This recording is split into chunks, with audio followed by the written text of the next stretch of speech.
Bonjour à tous. Bonjour. Bonjour, est-ce que vous nous voyez bien? Est-ce que vous nous entendez bien? Est-ce que vous voyez bien la présentation également?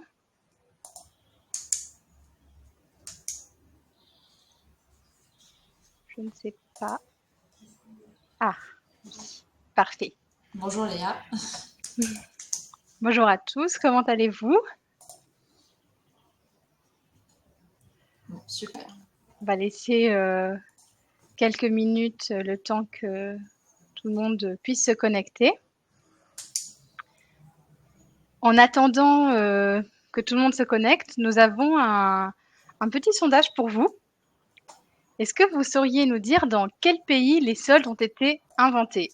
Voilà, petit sondage, petite minute histoire pour commencer ce webinaire, en attendant que tout le monde se connecte.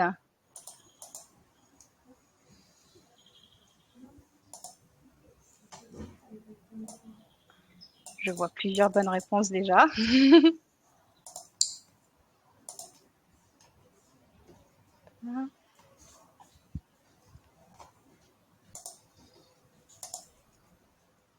Je vois que vous êtes plusieurs à nous rejoindre. N'hésitez pas pour les nouveaux arrivants à répondre dans notre sondage, à notre sondage, pardon, en bas de votre écran, dans l'onglet dédié.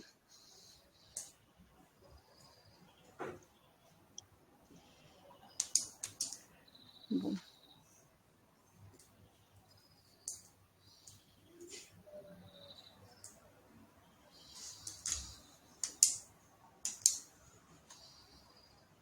Je pense qu'on va pouvoir commencer. On voit quand même, on voit plusieurs personnes sont déjà arrivées, que vous êtes déjà plusieurs. Donc, on va commencer. Alors, on va commencer par répondre à la question du sondage que nous venons de vous poser. Donc, la réponse est la France. C'est en France que les soldes ont été inventés. Donc, pour une petite situation, nous sommes à Paris en 1930. Et c'est un certain Simon Manoury, gérant du magasin Au Petit Saint-Thomas, qui a créé les soldes. Son objectif, c'était de vider les stocks de son magasin pour laisser la place à la nouvelle collection. Et c'est ainsi qu'il a créé les soldes tels que nous les connaissons. Voilà. Nous, on a appris cette information en préparant ce webinaire et nous avons eu envie de la partager. Nous espérons que vous avez peut-être pu découvrir quelque chose aujourd'hui avec nous. Avant de rentrer dans le vif du sujet, une petite présentation rapide. SMS Factor, c'est une entreprise française créée en 2010 dans le sud-est de la France. Nous sommes une plateforme CPaaS, c'est-à-dire une Communication Platform as a Service, c'est-à-dire simplement que nous proposons à nos clients des outils de communication pour échanger avec leurs contacts et nous sommes plus précisément spécialisés dans le routage SMS. Aujourd'hui, nous allons parler de la communication à un moment clé de la vie des commerçants et commerçants, les soldes. Pour faire un rapide tour de table des animateurs, je suis Marie et je suis responsable marketing chez SMS Factor. Et je suis Julia. Bonjour à tous. Je suis responsable commerciale chez SMS Factor. Et je remplace aujourd'hui Marie-Delphine qui n'a pas pu être là, qui est malade. Voilà, que je salue. Avant d'aller plus loin, si vous avez des questions, n'hésitez pas à les poser dans l'onglet dédié en bas de votre écran. Des membres de notre équipe sont présents pour vous répondre ou pour garder votre question au chaud pour la fin. Donc le sujet du jour. On va parler de communication pendant les soldes, mais surtout de l'organisation. On sait qu'il peut être difficile de s'organiser, notamment si vous avez une petite équipe et ou beaucoup de projets. Et il peut être facile de se laisser déborder. Et nous parlons en connaissance de cause. Le but de ce webinaire, ce n'est pas de vous apprendre à communiquer ou même de vous apprendre quand communiquer. Vous connaissez votre business mieux que nous. Mais vraiment de vous partager notre expérience, notre manière actuelle de faire et peut-être de vous aider à améliorer votre organisation. Ce n'est ni la seule méthode ni la meilleure, mais c'est la nôtre et si la partager peut vous aider, nous le faisons avec plaisir. Et qui sait, nous nous retrouverons peut-être dans 5 ans avec une autre méthode qui aura encore mieux fait ses preuves, donc restons tous connectés. Julia, je te passe la main pour aborder le premier point. Oui, donc prenons les choses dans l'ordre. Déjà, pourquoi communiquer pendant les soldes? Bon, la question peut sembler évidente. Il faut tout simplement communiquer pour être visible. Voilà, c'est à peu près aussi simple que ça, mais pas seulement, vous allez le voir. On n'a plus besoin de chiffres maintenant à l'appui pour savoir que les enseignes, les boutiques physiques, e-commerçants sont de plus en plus nombreux à participer aux soldes. Donc communiquer durant cette période, c'est essentiel pour vous, si vous êtes concerné, et ça vous permettra voilà, de vous mettre en avant forcément, et il faudra tenter de vous différencier, vous démarquer de vos concurrents. C'est le moment aussi d'innover. On va commencer avec un petit rappel sur les soldes d'hiver de cette année. 46% des sondés ont pensé trouver de meilleures offres sur Internet. Donc ce chiffre est d'ailleurs en constante augmentation ces dernières années. Vous le savez, pas de surprise, le e-commerce ne cesse d'exploser, surtout depuis 2020. Voilà. Mais l'important ici, c'est quoi tirer de ce chiffre. Même si vous n'avez pas de site e-commerce, ne négligez pas la communication en ligne. Voilà, votre présence aujourd'hui en ligne est fortement conseillée, pour ne pas dire obligatoire à l'heure actuelle. Autre tendance qu'on a constatée, 69% des Français privilégient désormais les achats nécessaires plutôt que le plaisir de l'achat. Pareil, ne voyez pas non plus ce chiffre d'un mauvais œil. Ce qu'il dit, c'est surtout que les Français deviennent de plus en plus responsables dans leurs achats. Voilà, ces différents chiffres sont intéressants car ils nous montrent un petit peu l'évolution du marché. Il faut donc les voir comme des indicateurs de tendance, les suivre et les analyser. Et ils pourront aussi vous aider à orienter un petit peu, ajuster votre stratégie. C'est donc à prendre en compte. On observe aussi plusieurs périodes de promotion maintenant durant l'année, ce qui peut donner parfois un petit peu moins de poids aux soldes. Mais le panier moyen des Français augmente et il a atteint 165 euros à l'hiver dernier. Il a atteint même pour les moins de 35 ans près de 230 euros. Donc c'est la tranche d'âge qui semble dépenser le plus. Pareil, ces statistiques peuvent vous aider un petit peu à segmenter vos bases, adapter votre communication.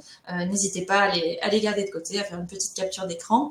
Ça reste bien sûr à titre indicatif. On sait que chaque secteur est différent et vous serez forcément les mieux placés pour définir votre cœur de cible et analyser votre panier moyen.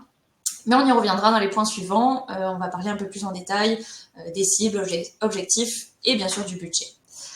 On a vu donc l'importance de communiquer durant les soldes. Maintenant, la partie qui vous intéresse le plus, je pense, ça va être comment s'organiser.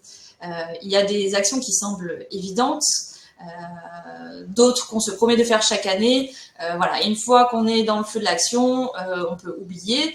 Il y a même des choses voilà, auxquelles on ne pense pas forcément et on se rend compte que c'est bien dommage après coup.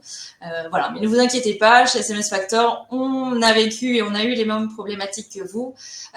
Voilà, c'est pour ça qu'on voulait partager avec vous cette petite checklist de choses à vérifier à chaque fois qu'on se lance dans une campagne de communication. On vous communiquera bien sûr cette checklist complète. Et je vous rassure tout de suite, on est à un mois avant le début des soldes et il n'est pas encore trop tard. On va maintenant se pencher un peu ensemble sur les différentes étapes qu'on peut vous proposer. Et la première, ce sera de faire une petite rétrospective des actions précédemment menées. Je laisse la parole Marie. Merci Julia. Oui, comme Julia l'a dit, la première étape, qui est souvent le point le plus facile à oublier, c'est de faire une rétrospective. La rétrospective, c'est assez simplement revenir sur ce qui s'est déjà passé, que ce soit sur vos soldes précédentes, vos soldes d'hiver ou vos soldes d'été, mais peut-être aussi sur d'autres périodes de remise que vous avez pu effectuer, comme le Black Friday, les French Days ou même d'autres périodes de vente privée. C'est important de se demander à la fois ce que vous allez garder de vos actions précédentes, mais ce que vous ne devriez pas refaire, ce qu'il va falloir modifier, ce qu'il va falloir améliorer. Si vous avez fait des A/B testing, ça va être le moment de mettre en pratique les résultats de vos tests précédents. C'est une étape très importante parce que c'est quelque chose qui vous permettra de moins avancer dans le vide et surtout de bénéficier de vos expériences passées. Donc, c'est vraiment un conseil. Commencez par faire une rétrospective et même en fin de période de communication, de faire un bilan pour vous permettre de mieux faire cette rétrospective en ayant déjà noté les notes des choses importantes à faire. Ensuite, nous allons passer aux objectifs. Donc chez SMS Factor, nous avons adopté une méthode bien connue qui est la méthode des objectifs SMART. On ne l'a pas inventée, hein, c'est une méthode américaine très célèbre. SMART, c'est un acronyme pour définir un objectif comme spécifique, mesurable, atteignable, réaliste et temporel. Vous allez me dire que définir ça en théorie, c'est bien, mais comment est-ce qu'on fait vraiment en pratique? Donc on va le faire ensemble, on a un petit peu illustré. Alors on a pris un exemple, c'est un parmi tant d'autres, hein, évidemment. Si on prend le S spécifique, on va dire, nous souhaitons obtenir 200 commandes par jour. M mesurable, comment est-ce qu'on va savoir si on a obtenu? Bah, cela passe par la vente de 75 de notre stock. A atteignable, qu'est-ce qu'on va mettre en place pour pouvoir atteindre cet objectif? Assurer la présence d'employés pour gérer le flux et le remplissage du magasin, par exemple. R réaliste, bon, vous fixez un objectif que vous pouvez atteindre et pas qu'un objectif inatteignable, c'est quand même le mieux, sinon vous risquez de vous démotiver. Donc par exemple, dans ce cas-là, ça correspond à 1,5 fois plus de ventes qu'hors période de solde et une progression de 10% par rapport au solde de l'année dernière. Été temporel, bon ben nous, là on le sait, on a 4 semaines pour la période des soldes pour réaliser cet objectif. Mais vous pouvez aussi vous dire que vous allez bénéficier de la semaine de vente privée qui a lieu juste avant. Ou même vous dire, OK, c'est 2 campagnes différentes. Les ventes privées, j'ai une cible qui est différente de ma période de solde. Donc si vous voulez, vous pouvez définir un objectif pour vos ventes privées, là où vous allez vous adresser plutôt à une type de client fidèle que vous connaissez, là où vous allez définir un autre objectif pour vos soldes avec peut-être un objectif notamment d'acquisition. Le but, c'est vraiment de cadrer vos actions et vos plans de communication, de savoir si ça a été un succès ou un échec tout simplement. Et pour savoir si votre objectif est atteint, vous allez tout simplement vous baser sur vos KPI. Voilà, les KPI, donc Key Performance Indicators, indicateurs de performance clés en français, ce sont tout simplement les chiffres qui vont vous permettre de savoir si oui ou non vous avez atteint vos objectifs. On ne va pas faire ça au ressenti, aussi bon votre ressenti soit-il. Il faut vraiment se baser sur des chiffres, c'est eux qui vont vous dire si oui ou non ça a fonctionné. C'est facile de se lancer tête baissée, on l'a vécu, et de se demander après coup si vraiment ce qu'on a fait, ça a participé au succès de notre campagne, si les actions de communication nous ont aidé à faire de meilleurs soldes cette année ou pas. On peut toujours essayer de les définir après coup, c'est toujours mieux que rien, mais le problème de faire ça, c'est que vous allez peut-être vous rendre compte à la fin que vous n'avez pas mené les bonnes actions et ce serait vraiment dommage. Donc, comment mesurer les objectifs, les résultats? Déjà, posez-vous la question de quel est votre objectif? Vous allez commencer par choisir un ou deux indicateurs qui vous permettront le mieux d'évaluer vos résultats. Vous n'allez pas définir 50 KPI. Par définition, ce sont des indicateurs clés, donc vous allez en choisir que quelques-uns. Il n'y a pas une bonne réponse, il faut choisir ceux qui conviennent le mieux à votre business. D'ailleurs, n'hésitez pas à répondre au sondage pour nous dire quels sont les KPI que vous suivez le plus. Si vous voulez, vous pouvez aussi aller plus loin. Vous pouvez ajouter des métriques qui vont vous permettre non pas nécessairement de savoir si oui ou non votre objectif est atteint, mais de compléter vos KPI, d'apporter des informations supplémentaires. Ne soyez pas trop ambitieux. Si vous n'avez pas l'habitude de suivre beaucoup de métriques, vous risquerez de passer plus de temps à suivre vos chiffres que vraiment mettre en place vos actions et ce serait dommage. Mais par exemple, vous pouvez vous dire, OK, on va regarder le chiffre d'affaires. On va aussi regarder le nombre de codes promotionnels qui sont utilisés, notamment pendant les votes privés, pour savoir quel code et peut-être quelle cible a le plus participé à ce chiffre d'affaires. Vous pouvez aussi vous demander quelles sont les démarques qui sont les plus populaires, savoir quelles sont les promotions du coup qui intéressent le plus vos clients, mais également les taux d'ouverture de clics, de désabonnements, aux emails et aux SMS que vous envoyez. Tous ces chiffres vont vous permettre de compléter les informations que vous avez sur votre campagne et sans vous dire nécessairement si oui ou non votre objectif est atteint, ils vont permettre de vous compléter et de savoir pourquoi cette action a fonctionné et pourquoi cette action n'a pas fonctionné ou pas aussi bien que vous le vouliez. Ce qui est important, c'est surtout suivre les résultats au jour le jour. Nous, on l'a vécu avec ce webinaire. On a pour la première fois testé la sponsorisation sur LinkedIn et on s'est rendu compte après la première semaine qu'on n'avait pas l'objectif, on n'avait pas atteint l'objectif qu'on souhaitait via cette sponsorisation. Du coup, nous avons fait des modifications et on a eu un regain d'inscription. Donc, si on avait attendu la fin pour regarder nos résultats, on se serait rendu compte trop tard qu'on avait un objectif qui n'était pas atteint, alors que là, on a pu prendre en cours de route et adapter notre stratégie.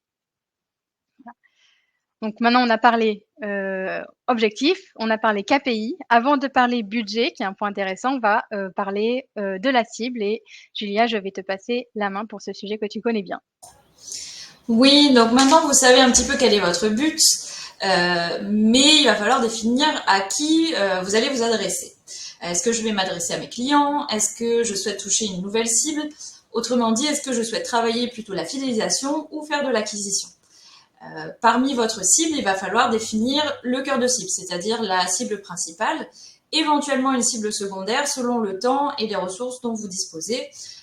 Bien souvent, et on l'a vécu quelques années auparavant, par manque de temps ou d'anticipation, on aura tendance à faire sauter cette étape et faire un message, un visuel plutôt générique qui va s'adresser à tout le monde, mais pour lequel finalement personne ne va vraiment s'identifier. Voilà, personne finalement ne connaît mieux que vous, ses clients. Donc, il faudra définir les caractéristiques de votre cible, estimer leurs besoins, leurs tendances d'achat, etc. Votre cible va forcément dépendre de votre stratégie, de vos objectifs. Est-ce que, par exemple, vous allez souhaiter écouler votre stock? Pourquoi pas à ce moment-là relancer la totalité de votre base, ou en tout cas une bonne partie? Est-ce que vous avez plutôt un rayon, un produit en particulier à déstocker? Auquel cas, il sera plutôt intéressant d'aller étudier un petit peu vos clients et de les cibler davantage. En tout cas, je ne pourrais que vous conseiller de segmenter votre base de données pour rendre votre communication vraiment personnalisée et percutante et qu'elle soit vraiment adaptée à votre cible. Voilà. Comment maintenant vous allez vous adresser à cette cible? Donc, on sait que tout le monde n'a pas les mêmes besoins, les mêmes attentes, et donc forcément n'est pas sensible au même discours. Selon le secteur, par exemple, si la cible est initiée ou pas, on va plus ou moins détailler le contenu de l'offre. Selon l'âge également, on pourra adapter le message, ajuster le ton, mais aussi le canal de communication. On reviendra d'ailleurs un petit peu plus tard sur les différents canaux qui s'offrent à vous. Voilà, on va essayer de s'adapter au maximum. On peut prendre en exemple les réseaux sur lesquels on échange avec notre communauté. Une cible de 18-25 ans sera par exemple plus facilement atteignable sur des réseaux comme TikTok, Instagram, là où une cible de plus de 35 ans sera plus facilement atteignable sur Facebook. Un autre exemple tout simple, pourquoi ne pas solliciter vos clients les plus fidèles, comme on en a parlé tout à l'heure pendant les ventes privées, voilà, un petit peu en avant-première, en prenant en compte le nombre d'achats sur l'année passée, les acheteurs sur ces 3 derniers mois, voire même les porteurs d'une carte fidélité, si vous avez des programmes de fidélité. Finalement, les exemples de segmentation peuvent être infinis. En tout cas, leur proposer une communication avec un message qui soit personnalisé avec leur nom, voire même leurs préférences d'achat, sera bien plus percutant qu'un message générique. Si on reprend toujours l'exemple des soldes, recevoir une communication solde avec des produits que j'ai l'habitude de consommer va m'intéresser davantage que de recevoir une communication qui sera plus généraliste et sur laquelle je ne vais pas vraiment m'identifier. On va passer à l'étape budget. Donc, une fois que vous avez l'idée de ce que vous voulez faire, il va falloir définir combien vous allez investir dans votre opération de communication. Autrement dit, comment je vais bien définir mon budget. Voyez ça simplement dans un premier temps. Disons qu'une vente va vous rapporter 10 euros. Si vous en investissez 10, cette vente forcément ne vous rapporte rien. Disons maintenant qu'une vente vous rapporte 20 euros. Si vous en dépensez toujours 10, cette vente vous aura rapporté 10 euros. Vous aurez donc investi 10 euros pour en obtenir 10 autres. Maintenant, on sait aussi que toutes les actions n'ont pas but d'avoir un retour direct, c'est-à-dire n'ont pas forcément le but de rapporter du chiffre d'affaires. On pensera notamment à des objectifs comme l'image de marque. Voilà, donc le ROI sera estimé différemment selon l'objectif qu'on va se fixer pour cette opération. D'où l'importance forcément de bien définir vos objectifs et votre cible en amont. Globalement, votre budget va dépendre du nombre de personnes que vous allez viser, la diversité des cibles, mais aussi des canaux de communication que vous allez utiliser et le nombre d'actions prévues. Justement, les canaux qu'on va utiliser. Donc, quelles actions je vais mener pour mener à bien mes objectifs, m'adresser correctement à ma cible, tout en respectant mon budget. On peut d'ailleurs le voir de différentes manières. Soit j'ai un budget à suivre, ce qui impactera le choix de mes canaux, soit je vais décider de focus plutôt sur un canal et je vais débloquer le budget en conséquence. Les canaux, comme vous pouvez le voir, ne manquent pas. On a autant le mail, les réseaux sociaux. Selon votre cible, plutôt axé Facebook, Instagram, comme on l'a vu, voire TikTok. Voilà, n'hésitez pas aussi à faire des publicités sponsorisées. Le SMS également, hein, on y reviendra juste après. Pourquoi pas également le RCS. Je ne sais pas si vous avez entendu parler de ça, ce qu'on appelle un petit peu le SMS 2.0. On en a pas mal entendu parler ces derniers temps. Voilà, n'oublions pas non plus les notifications mobiles, pardon, en cas d'application web. Voilà. N'hésitez pas d'ailleurs à nous dire quels canaux vous avez l'habitude d'utiliser. Voilà, s'ils ont fait leur preuve pour vous, ça pourra certainement aussi en intéresser d'autres. On va passer à la prochaine étape qui sera de planifier un petit peu tout ça au travers d'un rétro-planning. Marie, je te laisse la main de nouveau. Merci. Alors, voilà, on arrive à cette dernière étape de notre checklist, l'organisation du rétro-planning. Alors, dans le rétro-planning, vous allez mettre évidemment l'organisation des dates de lancement, mais pas que. Vous allez aussi prévoir tout ce qui vient avant, les dates de préparation, les dates de validation si vous en avez, donc préparation des contenus, que ce soit vidéo, visuel, texte. Validation, ça peut être selon vos équipes, la validation de ces contenus, mais aussi peut-être la validation des budgets. Donc, il faut aussi savoir quand vous préparez, peu importe le temps que vous avez, que vous allez avoir besoin de préparer et de valider certaines choses. De même, si vous souhaitez organiser des brainstorming ou des échanges avec votre équipe, ça peut prendre un petit peu de temps de réussir à trouver une date pour satisfaire tout le monde. On parle en connaissance de cause. Donc, prenez ça plutôt au début, comme ça vous savez à quel moment vous voulez faire votre brainstorming et vous avez le temps de l'organiser. Et toujours la même chose, quand vous préparez vos actions de communication, quand vous allez préparer votre lancement et votre suivi, pensez à quel moment vous allez utiliser quel canal et à qui vous allez vous adresser. Vous n'allez pas tout faire en même temps, vous risquez juste d'inonder vos consommateurs et c'est quand même pas le but. Même chose, comme on en a parlé un peu plus tôt, quand vous organisez vos actions, pensez à tout ce que vous allez faire pour l'adapter en cours de route. Adaptez vos actions, adaptez votre budget en fonction de ce qui fonctionne, de ce qui ne fonctionne pas, où vous en êtes dans alors j'ai pas le bon mot, mais pour atteindre vos objectifs. Suivez vraiment, c'est suivre les résultats. Et prévoyez évidemment l'après-campagne. Dire, OK, on a tant de semaines avant les soldes, on a tant de semaines de soldes, mais prévoyez qu'après les soldes, vous allez peut-être avoir aussi une semaine où vous allez revenir, analyser vos chiffres, etc. Donc on peut se dire, OK, là on est à un peu plus d'un mois des soldes. Est-ce que c'est trop tard? Ce n'est jamais trop tard. Nous, aujourd'hui, on vous présente le One Month Challenge. C'est quelque chose qu'on connaît chez SMS Factor, faire les choses, se laisser parfois un petit peu avoir par le temps, faire un petit peu à la dernière minute. Par exemple, la réunion de lancement de ce webinaire, elle a eu lieu le 23 avril. Voilà, donc on a eu, pour préparer ce webinaire, 5 semaines. On a commencé par une réunion de lancement où on a vu toutes les étapes qu'on a vues précédemment, l'identification de la cible, la définition des objectifs, des KPI, la préparation globale du contenu, qui allait parler, évidemment le rétro-planning des prochaines réunions et c'est en planifiant tout ça qu'on a pu être serein malgré, les jours fériés, les ponts et autres viaducs de mai pour être vraiment serein dans l'organisation de ce webinaire, avoir le temps de préparer nos contenus, newsletters, réseaux sociaux, mais pas que, les contenus complémentaires que vous allez recevoir après le webinaire évidemment, faire une petite répétition générale et ensuite être présent aujourd'hui avec vous un mois après. Voilà. Donc là, on est rentré un petit peu dans le rétro-planning, je dirais, technique, l'organisation vraiment de toutes les étapes que nous avons vues avant. Maintenant, on va se poser la question de, OK, on a vu cette checklist, comment est-ce que nous allons communiquer et comment on va gérer la communication multicanal, donc avec tous les canaux qu'on a pu vous citer. Alors, pas nécessairement tous d'ailleurs, vous allez peut-être en sélectionner que quelques-uns, ceux qui vous intéressent le plus ou ceux que vous avez le temps d'utiliser. C'est probablement pas votre premier rodéo, vous avez déjà utilisé un ou plusieurs canaux et la question c'est vraiment si vous en utilisez plusieurs, comment vous les utilisez. Donc là, c'est dans ce détail qu'on va rentrer. La première chose à savoir, c'est d'apprendre à connaître vos outils. Est-ce que vous savez par exemple que l'email est plus un outil qui s'utilise en début de campagne, là où le SMS est plutôt un outil de dernière minute. Donc on va revenir sur le rétro-planning que nous avons vu juste avant et on va le connecter aux divers outils.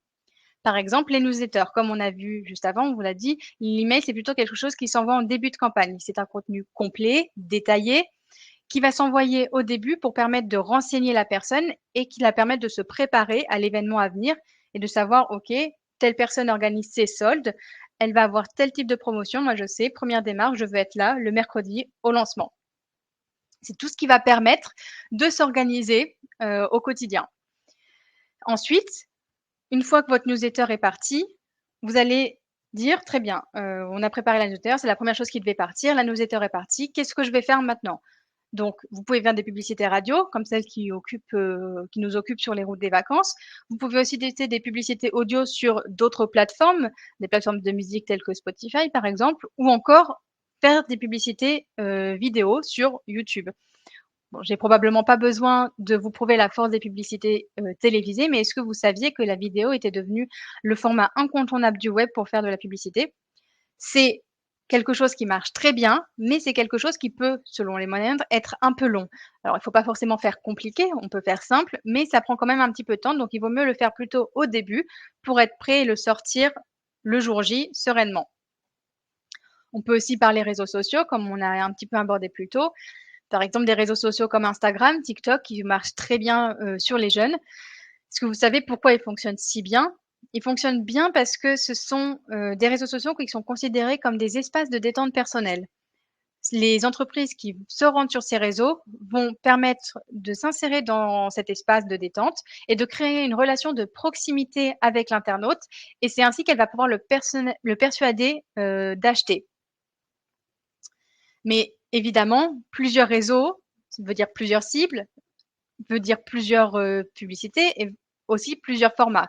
Donc, ça va quand même prendre un petit peu de temps. Donc, même chose, encore une fois, il faut s'y prendre suffisamment à l'avance pour pouvoir tout sortir sereinement le jour J. On peut évidemment aussi parler PLV pour les boutiques physiques. La publicité sur le devant est capitale, elle est essentielle si vous voulez que les gens qui passent notamment dans la rue puissent vous voir. Mais est-ce que vous avez pensé à la PLV en ligne? Le site internet ou les réseaux sociaux si c'est votre boutique virtuelle.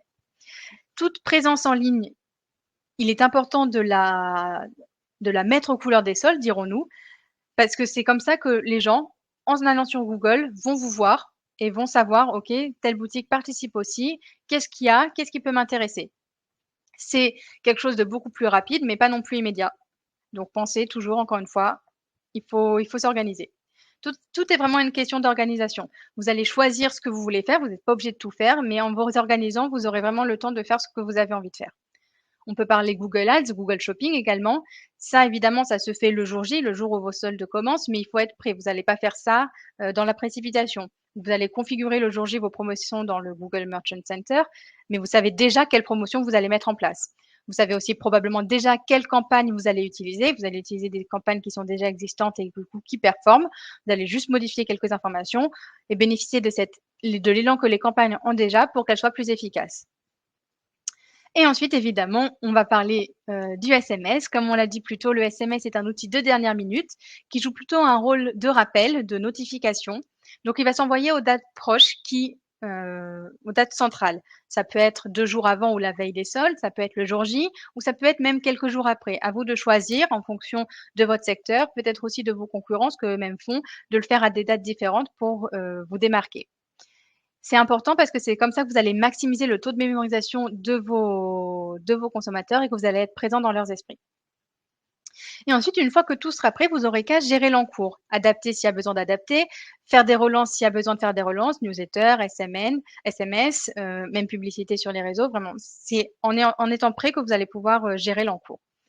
Donc, on vous présente tout ça, mais adapté évidemment à la cible, à votre cible, à votre temps. Là, on est à un mois des soldes, on ne va pas pouvoir tout faire non plus. Donc, prenez ce qui vous intéresse et faites ce qui vous intéresse dans cette liste ou même autre. Hein. On en cite quelques-uns, mais des canaux, il y en a plus que ça. Et, avancez avec le temps, les moyens que vous avez. Julia, je vais te passer la main pour le focus SMS un petit peu plus. Reste notre cœur de métier. Oui, oui, du coup, petit zoom sur le SMS, forcément. Comme on l'a dit, il s'intègre facilement en complément d'autres actions de communication et il s'avère assez efficace pour des relances ou donner de l'appui un peu sur les communications qu'on aura précédemment lancées. Donc ça peut venir en complément, bien qu'on a des clients qui communiquent maintenant essentiellement par SMS aussi. Il faut garder en tête que ça reste un message bref, donc il faut se montrer percutant en seulement 160 caractères. Voilà, on a plein de petits exemples et de conseils qu'on pourrait vous donner. On n'aura pas forcément le temps de le faire, de le détailler ici, mais n'hésitez pas à nous solliciter par la suite. Ce que je peux vous conseiller en tout cas, c'est peut-être d'ajouter un lien dans votre message qui permettrait d'enrichir un petit peu le contenu et de mesurer l'engagement de votre cible. Voilà, on a affiché aussi quelques petits chiffres clés sur les performances du SMS, si vous en doutiez encore. Taux de lecture qui avoisine les 90%.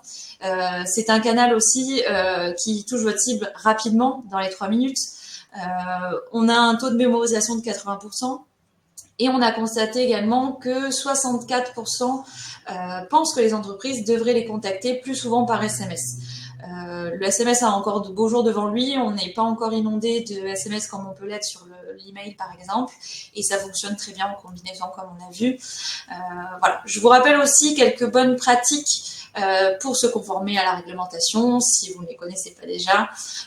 Forcément, je ne sais pas s'il y a besoin de le rappeler, mais la base, c'est de avoir l'opt-in de vos contacts, donc leur accord pour pouvoir les contacter.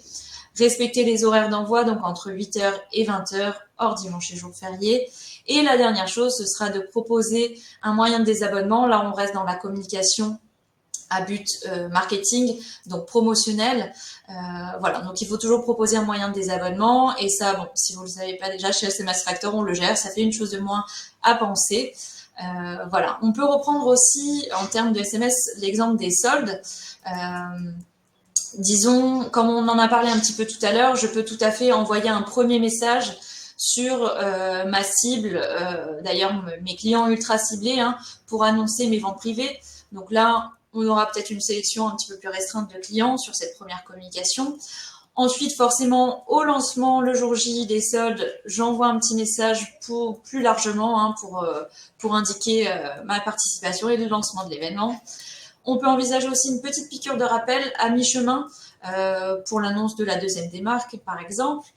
Et pourquoi pas un petit boost de fin avec même un code promo qu'on pourrait proposer pour favoriser un petit peu le parrainage et vraiment booster cette fin de solde et finir en beauté, disons. Donc la période des soldes, c'est un temps fort, forcément, vous le savez, pour le SMS comme pour vos autres actions de communication d'ailleurs. N'hésitez pas à faire de l'A/B test et d'ores et déjà à prévoir, anticiper les prochains temps forts comme ce que pourra être le Black Friday ou les fêtes de fin d'année qui sont voilà, d'autres temps forts dans le promotionnel, dans le marketing. Du coup, on va passer sur la fin, l'après-solde. J'ai envie de dire vraiment, n'oubliez pas l'après-solde, on en a déjà parlé rapidement un peu plus tôt. C'est important d'analyser vos résultats, faire le bilan, est-ce que oui ou non votre objectif est atteint. Vous avez déjà normalement sélectionné vos KPI, donc vous avez uniquement à regarder les résultats. Vous pouvez aussi tenter de faire des campagnes, par exemple, une récolte d'avis. Une clientèle régulière ne laisse peut-être pas d'avis à chaque fois qu'elle fait un achat. En revanche, une campagne ponctuelle pour les remercier de leur participation à ces soldes peut les stimuler et leur donner envie de laisser un avis supplémentaire. Surtout si c'est une clientèle régulière, ça vous augmentera votre nombre d'avis positifs et peut-être convaincre d'autres potentiels clients plus tard à venir chez vous. On peut continuer à parler communication et parler communication post-solde. Donc évidemment, comme on a dit, remercier les clients. Pensez à mettre à jour votre fichier client également. Si c'est automatique, c'est encore mieux parce que c'est comme ça que vous pourrez segmenter la base avec ces nouvelles informations et continuer à leur fournir les meilleures informations, les informations qui les intéressent le plus. Vous pouvez dire par exemple, quelques semaines après les soldes, prévenir certaines personnes des articles qui sont encore disponibles ou même les tenir au courant des nouvelles collections. Évidemment, penser à l'après, c'est aussi préparer son bilan pour faciliter la rétrospective, savoir quelles idées on va garder, quelles idées on a peut-être envie de tester pour le Black Friday, Noël, les prochaines soldes d'hiver. Voilà. Donc, je pense qu'on arrive au bout de de ce webinaire. Comme on vous a dit, on va vous envoyer tous les contenus par mail après. On va On va d'abord, évidemment répondre, aux questions, mais en attendant, si certains d'entre vous nous quittent, on vous remercie d'avoir été avec nous aujourd'hui. Nous espérons que ce webinaire vous aura aidé et heu et voilà. Merci beaucoup à tous. Alors, je vois qu'il y a quelques questions, je ne sais pas dans quel ordre on veut les prendre. Je vois qu'il y a une question à propos, ah bah tiens, voilà. Je vais le mettre. Il y a une question à propos de notre plugin HubSpot. Alors évidemment, effectivement, aujourd'hui, on n'a pas prévu de parler de nos outils, mais nous avons effectivement un plugin HubSpot qui existe depuis maintenant 2 ans. On n'en parle pas aujourd'hui, mais nous avons un webinaire de prévu, je tease un peu, dans les semaines à venir, qui va être dédié à cet outil. Alors, je le dis comme ça ici maintenant, évidemment, que vous utilisiez la plateforme ou HubSpot, vous pouvez tout à fait utiliser ces outils pendant vos soldes. À vous d'utiliser les outils que vous avez de la meilleure manière qu'ils soient. L'avantage d'un outil tel que HubSpot, c'est que c'est votre CRM, vous avez toutes les informations dedans. C'est comme ça que vous connaissez le mieux votre cible et vous pouvez intégrer le SMS dans vos workflows comme vous aurez intégré un email. Pour ceux qui ne connaîtraient pas HubSpot, on vous donne aussi rendez-vous lors de ce futur webinaire. Plus d'informations plus tard. Ça s'intègre parfaitement, si je peux compléter du coup, quand on parlait de segmentation, un outil comme HubSpot, c'est parfait pour segmenter sa base. Comme l'a dit Marie, de faire du SMS au travers de workflow à partir de certains critères, de certaines propriétés qu'on aura pu qualifier sur nos clients. Voilà, c'est hyper intéressant. Donc ça illustre parfaitement et on en dira plus lors du prochain webinaire. Maintenant, s'il y a besoin de pousser un petit peu plus ça, on peut aussi en parler plus en détail. Marc, n'hésitez pas à revenir vers nous. Je ne sais pas si tu veux répondre à la deuxième question concernant l'opt-in du HubSpot ou si je m'en charge, Marie. Vas-y, je suis pas trop sûre de savoir ce que. Voilà, alors, je vais voir si j'ai bien compris la question. En tout cas, le HubSpot intègre nativement l'email, donc l'opt-in est géré par HubSpot, etc. Alors, l'opt-in SMS n'est pas directement géré dans HubSpot. Maintenant, il y a tout ce qui est blacklist qui remonte de SMS Factor dans HubSpot qui permet de mettre à jour votre base de données. Et on pourrait envisager même un opt-in via une propriété HubSpot qui permettrait peut-être d'écarter certains contacts lorsqu'on communique avec eux. Dans tous les cas, dès que quelqu'un se désabonne d'une communication SMS, ça remonte dans HubSpot et même si vous essayez de le solliciter de nouveau, ça ne fonctionnera pas, ça n'aboutira pas. Voilà. Je ne sais pas si c'était ça le sens de la question, n'hésitez pas à préciser, mais en tout cas, voilà comment ça fonctionne un petit peu dans HubSpot. Alors, je vois qu'il y a une autre question à laquelle Joya a déjà partiellement répondu, de savoir combien d'objectifs SMART il est recommandé de déterminer. Votre objectif SMART, vous allez vraiment le déterminer à l'échelle de votre campagne et ensuite, vous allez avoir vos KPI et vos métriques qui vont vous permettre de rentrer dans plus de détails, d'analyser plus d'informations, mais vraiment, normalement, par campagne de communication, vous avez un objectif et c'est déjà très bien. Voilà. Je pense qu'on est tout bon. Si vous avez d'autres questions, n'hésitez pas à nous contacter par mail ou même par téléphone. Nous sommes toujours disponibles et vous allez recevoir le replay de ce webinaire par mail dans tous les cas. Et la semaine prochaine, normalement, les contenus. J'ai vu aussi une question par rapport à des exemples de SMS. On va vous envoyer quelques exemples de SMS qui reviennent souvent par mail. Donc voilà, si ça peut vous aider à aller plus loin dans votre communication générale et même communication SMS, ce sera parfait. Bon, merci à tous en tout cas. Et puis, comme l'a dit Marie, n'hésitez pas par la suite, en complément de tout ce qu'on aura pu partager ici, si on peut vous apporter des informations supplémentaires, on reste disponible avec l'équipe.